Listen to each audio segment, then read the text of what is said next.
like Mickey Mouse right now. Hi. She's really a bird. I feel like I say that every single time we start. Hey guys. See, I'm more calm. Hey guys. Hello. How has your week been? I know a lot of us are coming back to school soon. And we don't want to come back, you know, we're not ready. Mickey's ready. She's unlike us. You know, we're the cool people. I'm just trying to get out of here. True. But, and the new year just started. Oh, we already said Happy New Year's. Well, Happy New Year again. Happy New Year again. But listen to our other one too. That one was important. But all right. Today we're going to be talking about Santana's recent comments about black men treating black women, black men treating non-black women, especially Hispanic and Latino women, better. Yeah. We're not going to go too much into detail into that, but if you want to hear the podcast that we're talking about, I'll try to link it below in the description so that you could hear her full testimony and what she said. And I'll also link some other commentators that actually posted her tweets in their video about her apology and how she didn't mean the statement and the way it was took by a lot of us. So yeah, into that, we'll be talking about 5 topics, and we'll try to keep this under 20 minutes because sometimes we don't know how to act. But it be Mickey that don't know how to act, but let's go on. Okay. But yeah, so first we wanted to talk about interracial or interethnic dating. Yes, because there's a lot of, I guess, categories and subcategories when it comes to dating.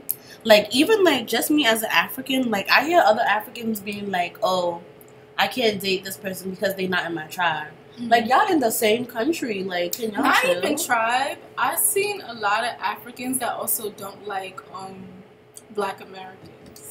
But this is the thing. I'm just saying. If you are not even going to date somebody outside of your tribe, I don't even expect you to be open to date anyone else. Like, but I feel like that is true that there are some Africans who don't like or don't want to pursue black Americans. Like, they prefer, like, to stay within their African, like, group. But I feel like it's the same way with African Americans. Some African Americans don't want to date Africans. The thing about it, though, I feel like there are a lot of black Americans that, like, are so against their African roots. And I'm glad we're reaching to a point now where we're trying to be more accepting of it with the natural hair movement, Black Girls Rock, da-da-da, all of that. Like, we're trying to be more accepting of our heritage. But I have seen a lot of Africans. I had a manager, too, where she was like, black Americans, like, when she looks at us, she sees, like, classless, ghetto, dirty, loud. Really? Yeah, like, she said... Oh, wait, no, you told me about that. She said stuff like that, though. So, like... Yeah, black Americans be doing that da-da-da-da, and we need to grow up. But y'all really don't like black Americans, and it's Africans like y'all need to grow up too. They need to like y'all follow the stereotype that the media pushes, and I assume that from y'all position that y'all wouldn't be that way, because we all know how the media tries to put Africa as like lowly and poor when that's not the case. Like, it's a very prosperous continent. So I was just like... It's prosperous, but it's also corrupt. And that's why I feel like to me, maybe I'm biased, but to me, I feel like it's the same on both sides. Yeah. Because all throughout, even until this day, like, Africans or African Americans are still being fed the same stereotypes about each other through the media. So they're always going to have these sort of, like, just, like... bias and like uneducated thoughts about each other, and but we need to grow up, y'all. Yeah, well, stop having these outsiders tell you about your people. Like, right, do your own research, take a class, take a course. But that's interethnic, interracial. Have you ever been interested in interracial dating? Me, I have been all my life. But and I've gone on a date. Like, I've gone on dates with people that are not like black. I've gone on a date with an Asian person, a white person. Like, so it's just like the rainbow. Right, taste the rainbow. But I mean, I feel like it's okay to date outside your race, and I feel like you can still be pro-black and date outside your race. That's why I really don't have a problem. I don't have no problems with seeing people interethnic or interracial dating, but I do have a problem with people like sort of pushing on certain things, like or dating because of fetishes. Because I feel like that's when it's like, okay, problematic. Yeah.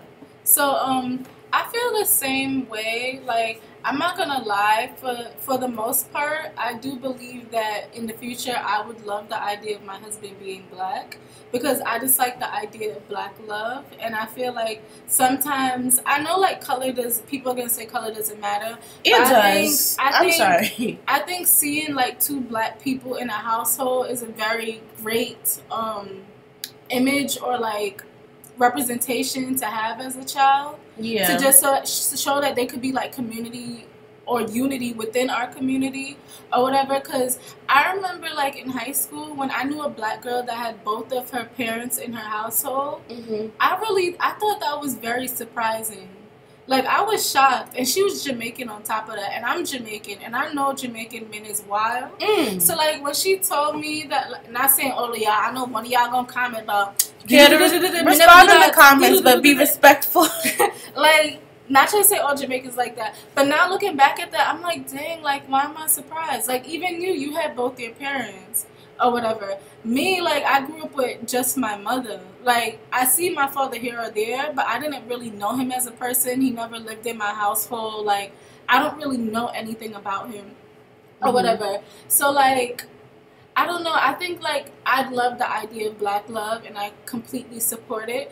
But again, if you fall in love with someone that happens not to be black, I don't see an issue with that, as long, again, as that person has pro-black, like, you know, thoughts. Yeah, like, as long as it's not a fetish and you're not dating that person just to uplift one group over the other. Right. Which kind of brings us into our next topic of black men preferring non-black women.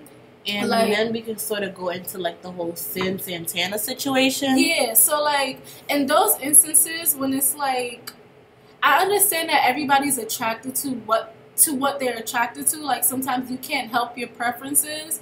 And I know people be like, I have a right to an opinion, da-da-da-da, but I just feel like, sometimes look at yourself and look at your preference and ask yourself, why exactly do you have that preference? Right. Like, I'm not gonna lie, certain features stand out more to me. Like, I like full lips.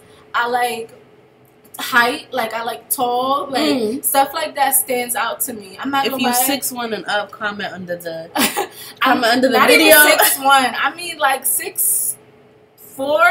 Hold on, Shorty is wildin'. First of all, Shorty is 5'3". Shorty is 5'3", 5'4". No, so first of all, you need to leave that alone. 5'5.5", 5'6". Listen, which is close to 5'7". No, so I might as well be 5'8". That's a lie. So in my mind, first of all, I'm 5'3", and I'm all here for the tall guys. Let the tall girls have the tall guys. Come on, stop trying to take these tall guys from the tall girls. I'm not sure. Like, I'm not sure. She's dead short. She's only an inch taller than me. That's not even. But let's move on to the next topic. Sure. I'm in the middle. Let's move but on like to the next topic. Like I was saying, sometimes you can't help your preference. Like for me, those preference, like those traits stand out to me. The full lips, the height, and dark complexions. And not only just dark, but really smooth complexions. So when you happen to have like really clear skin, stuff like that stand out to me. But again, those are traits that could be found in any race or whatever. Like, those are traits that could be found in any race.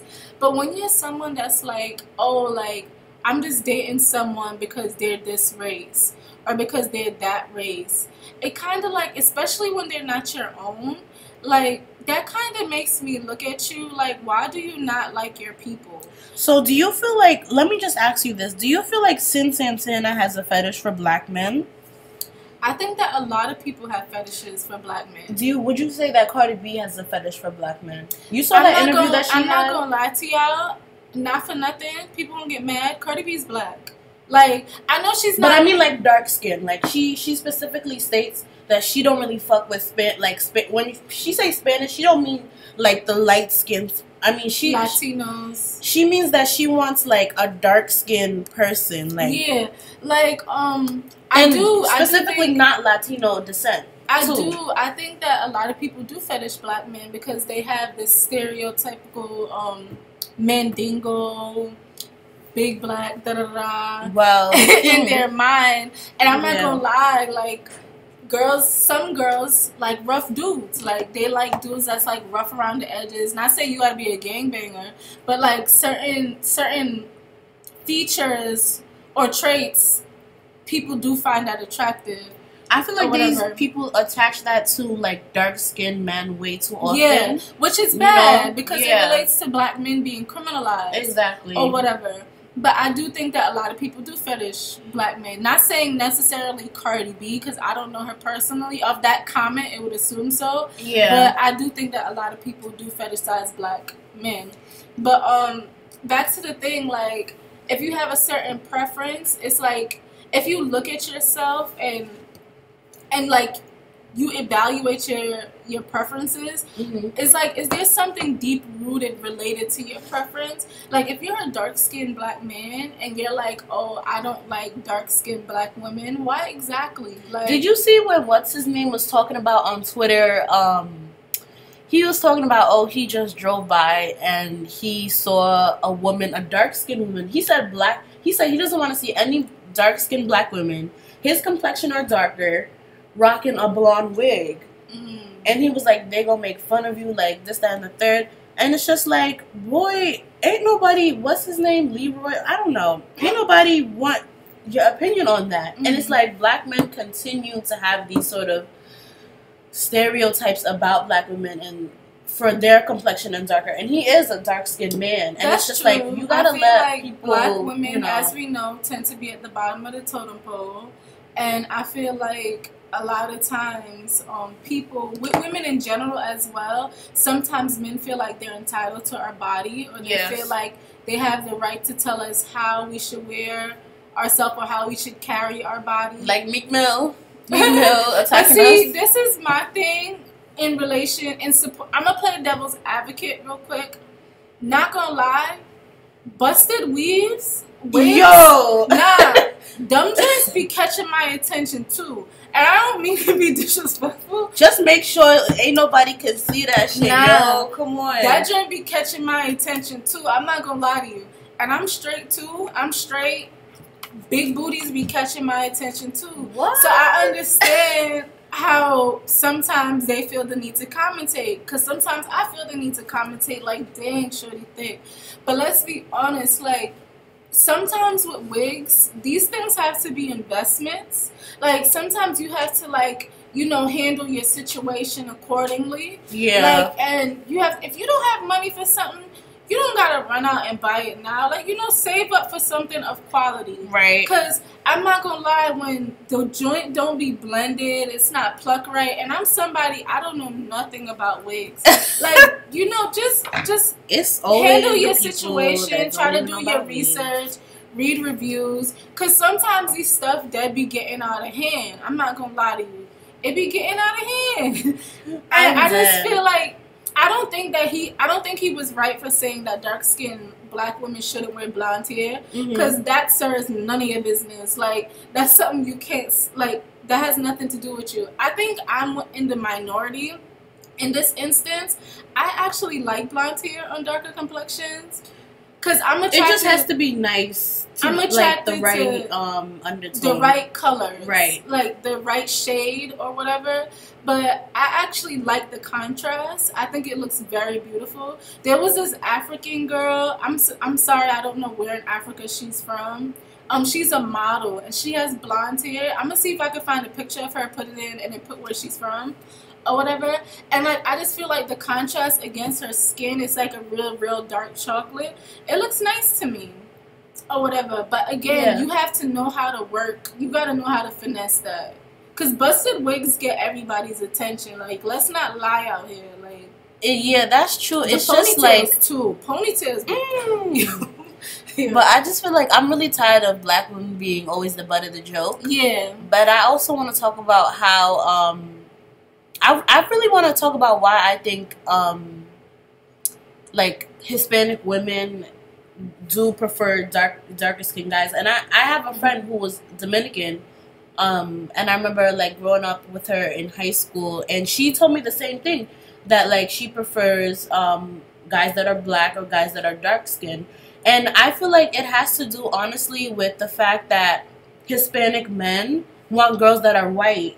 They want girls that are the closest thing to white. So Hispanic men. Yes. And I feel like, that just has to do again with colorism.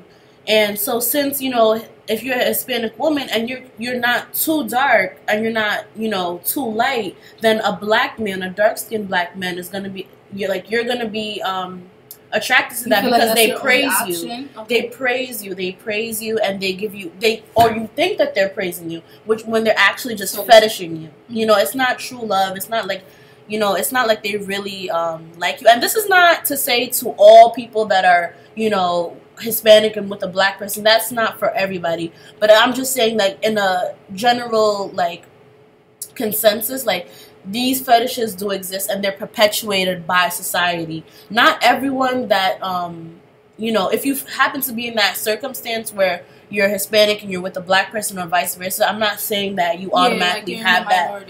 Right. It's just saying that this is a social pressure on Hispanic women and also on black men to sort of go for that. So that's why I feel like Santana sort of falls into, because she's a light-skinned person, but she definitely has, just like Cardi B, she definitely has like a broad nose, full lips, and a thick body, a curvy body. So it's just like, obviously, that doesn't fit sort of like the white standard all the way, but she's far removed from, like, let's say a dark-skinned black woman like Bria Miles or something like that. You know what I'm trying to say? Bria Miles is bad as fuck. But, like, I feel like in order to move forward, like, we have to just, like, take these things and not ignore them. Because I feel like a lot of the times we ignore them.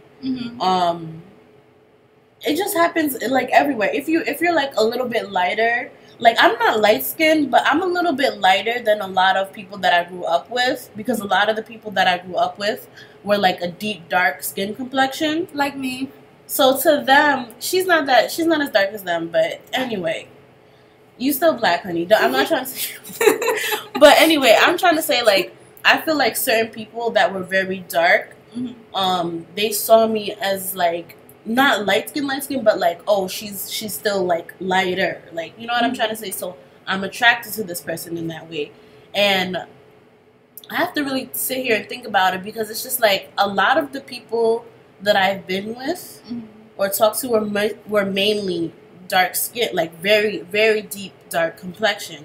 And it's like, I feel like when I don't see like a lot of dark skinned men with women that are their complexion, not that it breaks my heart or nothing, but it's just like, I just feel like, all right, we just fulfilling the stereotype. I just feel like we're fulfilling the stereotype. Even like in movies and books, it's the same thing. It's like the deep dark skinned person with a light skinned girl. A lot of these pro black shows that we grew up watching always had somebody that was just a little bit, lighter than the black man. The only one I could think of that didn't have that was Fresh Prince, but then the dark skinned one, and then they changed it. And the light skinned one was bad. No disrespect to the actress. Like, dark-skinned Aunt Viv was doing her thing. But in relation to what you were saying, I do think sometimes it is kind of sad sometimes, especially when you look at through the media, and it's like people have the tendency black men have the tendency not to date black women. I know for some people it's like, again, that bitter black woman, like, why do you care that they're not dating black women? They don't have to. It's not that they have to. It's just interesting that a lot of them don't want to, or they've all been in a situation where they don't. Like, that's just interesting, because I don't know, like, when you're especially a dark-skinned black girl and you grow up already knowing that being black isn't quote-unquote good, like, it's not good to hold the traits that you have, and then you grow up and we're in a period where we're so-called more like accepting of our black features and all of that, but yet and still you still see people preferring quote unquote red bones or like dating people that don't look like them. It's like, oh, we say we're in this period, but we're really not. Like, we're still straying away from what we say we want to be or whatever. Like, and I don't know, it doesn't only make me look at the men bad, it kind of makes me feel sorry for the women as well, because they're not saying, oh, like, I'm with you because... You feel like they're enabling the behavior?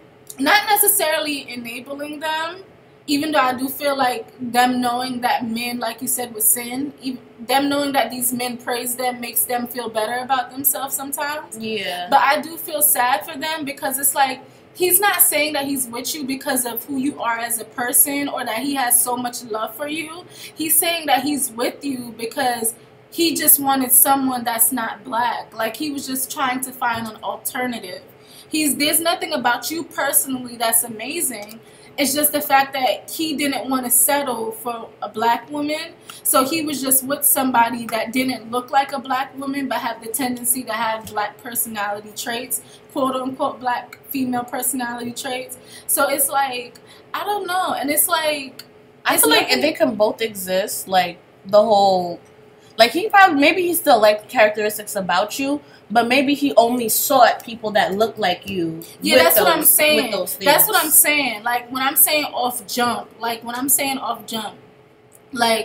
when you first meet someone, you don't know them as a person. You're going based off of their personality. Or if you see them through social media, you're going based off of the image that they give. Right. Or your ideas of what they may be as a person. So, like, when you see somebody that's just like, oh, well, they're not black, they have these certain traits or whatever, these certain traits that are different from black women physically, you're like, oh, I want to go after that person. It's just sad that all the people that you love don't look like you. Mm-hmm. Like, it's just sad. But to be honest, I, like, just going back to Sin, like, when she came out with the statements and the apology, how you gonna feel about her apology? I actually liked her apology. Comment below. Did you like her apology? I didn't really care, to be honest, of the whole situation, because in my mind, I'm not gonna lie to you, I'm over the whole colorism thing. I'm mostly speaking about it because Dami is very passionate about this. And first of all, she wanted to do this whole podcast. I did want to do it because I wanted to respond to what she was saying, but it was more so I wanted to respond to the black woman responding to what she was saying. Okay. I reached a point in my life where I accepted that as a dark-skinned woman, that a lot of black men won't accept me because I'm dark-skinned, and in my mind, I don't want to be in a relationship with somebody that like won't that. Accept you. Yeah. So in my mind, if you're blatantly saying, oh, like, you don't like black women aren't attractive, me as a black woman, I'm not gonna bring myself to you, period. I'm not gonna ask for an apology. I'm not gonna ask for your explanation, because this is who you are. And I feel like black women overall, like, we know what we bring to the table, and we shouldn't be continuously explaining ourselves to people who don't want to listen to us in the first place, because in their mind we're just being bitter, and in their mind we're just being haters. Like, we want to dismiss their whole relationship and saying this shouldn't happen when that's not the case. Like, you can love who you love, just don't bring us into it. That's what I'm saying. Yeah. So I'm just like, once they bring us into the conversation talking about, oh, this is why I like so and so because they're not like this, they don't have this, which black women do have. Like, Kodak did that too, like how black, and Kodak is like, he not nothing to talk about. But I'm sorry, but it's always the darkest men. No, I'm just always saying, trying to talk shit. But not even the dark skin, like, he legit, like, not nothing to talk about. Like, who breaking their neck for Kodak? Like, obviously, I'm just saying, like, obviously there are people that's attracted to him, and I'm not gonna lie, watching his interview at the Breakfast Club, I was like, oh, he seemed like he could be a really cool person, because he seemed like he was funny or whatever. Yeah. But aside from that, like, who walking down the street breaking their neck for Kodak? So when I see black women responding to these men that have these preferences, in my mind, I'm like, why are we wasting our time? Like, how many of us is actually going to date this person? That's why I feel like I generally just feel like I cannot talk to black men that have that mentality. Yeah. And like just with moving forward on the whole colorism issue, I think that's our last topic. Just moving forward. Oh, okay. Moving forward in colorism, but you could combine them. Yeah. So just moving forward, I feel like, and it's sad to say this, but I just feel like I can't talk to black men about this. I can't fix this issue with black men. I mean, I'm not saying that nobody can, but personally for me, I just get too frustrated. I feel like I'm more comfortable with talking to other women, other black women and other Latino women to fix this issue, because I feel like black men are just not there. They're not there when it comes to this issue, and they're not vocal about this issue. And it's kind of sad to see that it's mainly black women and other Latino women that are actually very vocal about this issue. And I feel like, to be honest, I feel like the only way that we can sort of move forward is just continuing to have these conversations with Latino women to sort of open up where our insecurities come from and how we can sort of shoot them down. Because when we shoot down our insecurities, we won't go for these people, and we won't enable black men or other men to sort of only date us for fetishes. Do you get what I'm trying to say? I get what you're saying. I get what you're saying, but I think I would take a different approach. Because I'm not going to lie, I'm sick and tired of talking to other people. Like, I feel like, I do think it's important that Latino women or non-black women who are in these instances where you realize at some point that you're dating someone that has these tendencies to hate people of their own community. Yeah. I think it's very important of you to be vocal. And to get out of that situation. Because you have to do corrective behaviors. You have to let them know that this isn't okay. And you should at some point realize that you are being fetishized. And you're enabling their behavior by being with them. I do think that it... on a personal standpoint, that in relationships you should vocally speak up. But my message is only to black women. We need to stop letting certain men affect us. Because some of these men, as I said before, is really nothing to talk about.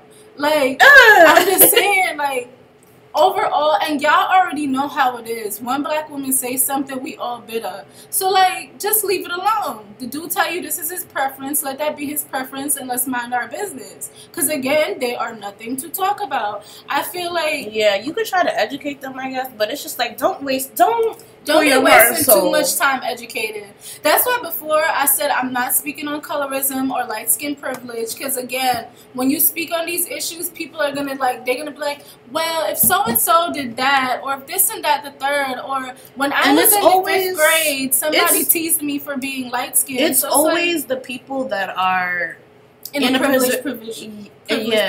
Exactly. Like, I see it all the time, like with Angela Yee, because Angela Yee was the person that brought up the black comment. It wasn't even Sin.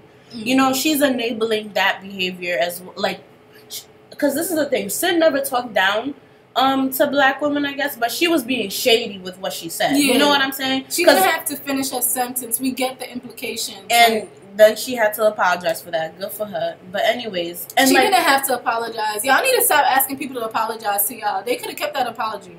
Like, if people, you feel mad strongly about this. No, I'm just saying, like, I hate when people ask people that don't know them or don't owe them anything to apologize. Like, empty apologies do nothing for me. But honestly, I don't feel like her apology was empty, though. I see it all the time. I'm not saying necessarily Sin's apology was empty. I'm just saying in general, people have to stop holding celebrities on a pedestal. Like, how they feel should not affect our daily lives. They do not pay us.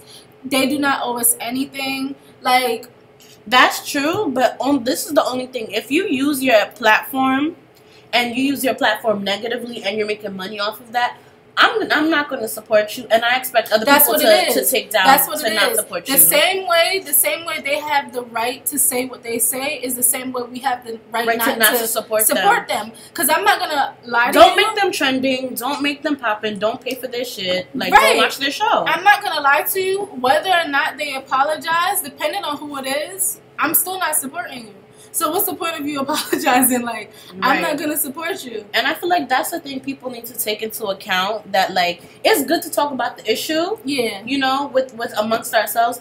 but don't make it so that they're making more money. And that's like the R. Kelly situation. And it's like a lot of people were like, oh, if we don't talk about it, it's gonna go away, this, that, and the third. But it's like, it's not gonna go away. That's something that has to be spoken about, though. People have to be aware of that. People in the industry are abusing their position. That's another podcast. Yes. But yeah. And that whole situation with his streams going up and stuff like that, I was very disappointed on that. But just like, I don't know. I feel like, I just feel like, honestly, I hope that we can just come to a close with this situation. I feel like I'm just so over this colorist situation. Like, I'm tired of it. I'm really tired of it. I feel like I see it in school when I see certain people only hang around with certain types of people, and it's just like, dang, like what's going on? I'm not gonna lie though. I'm not gonna lie. If you a black person and all your friends is white, I'm low-key looking at you different. I'm not gonna lie to you. I know that there's something wrong with that, the way I said it. I'm not gonna lie to you. If you a black person and every single one of your friends is white, like, not, and it's not like, oh, I grew up in a white neighborhood, I was the only black kid. I get that, because you ain't have a choice. But you telling me, like, you're at a very diverse school and all of your friends are white, and these aren't friends that you carried from home. These are, like, people that you met here. I'm looking at you different. Like, you don't got one black friend? Like, I don't know. I'm sorry. I'm looking at you different. Like, I know people like that, but I feel like there are other friends that are black, quote unquote. They fall into, not like, I don't want to say a weird category, but you know, black is so diverse. You know, let's just say that black is so diverse. But it's just, I don't know, like, not to be rude, but sometimes, like, I used to think, and I still do think, I guess, that there's a different type of black. Like, I don't know how to say this in a way that's not rude. Like, I remember I was hanging out with somebody who was black. And, you know, she did have other black friends, but they look kind of ambiguous. But you would still probably... Okay, sure. White skin? No, but, like, they were only, like, it was only two of those people that were ambiguous, and everybody else was white. And honestly, not that I felt uncomfortable, but it's just, like, I feel like I didn't fit the vibe that was going on. But those white people that were there, I feel like they're honestly cool. Like, they're genuinely, like, cool people. It's just that I couldn't fit the vibe maybe that was going on. I don't know. That's the thing. Like, there's absolutely nothing wrong with having friends of a different race. Like, I think it's very important that you allow yourself to be exposed to different communities, just to become a more well-rounded person in general. Yeah. But I'm saying, like, you don't got one friend that look like you? I just feel like it would be hard, like, especially in a predominantly institution, or just, like, in general, like, living in America, to not have, like, a black friend. Because there's instances that, you know, your race plays a impact in that you won't be able to relate that situation to somebody that's, like, you know, not white black. Or not black. Yeah. But how much? Oh, we at 33. Girl, it's time to. But yeah, so we'll like put links to her interview in the description, and all the we stuff. Can put some clips in too, like when we're like. I don't know how to do that. I think I know how to do that. So if we're editing and you know how to do that, you could do that. So she'll try to be fancy and do all them clip stuff or whatever, and we'll add all the stuff that we said we were gonna add in the beginning of the video. Whatever. And please, let's continue the conversation in the comments. Comment below. Let us know how you feel about it.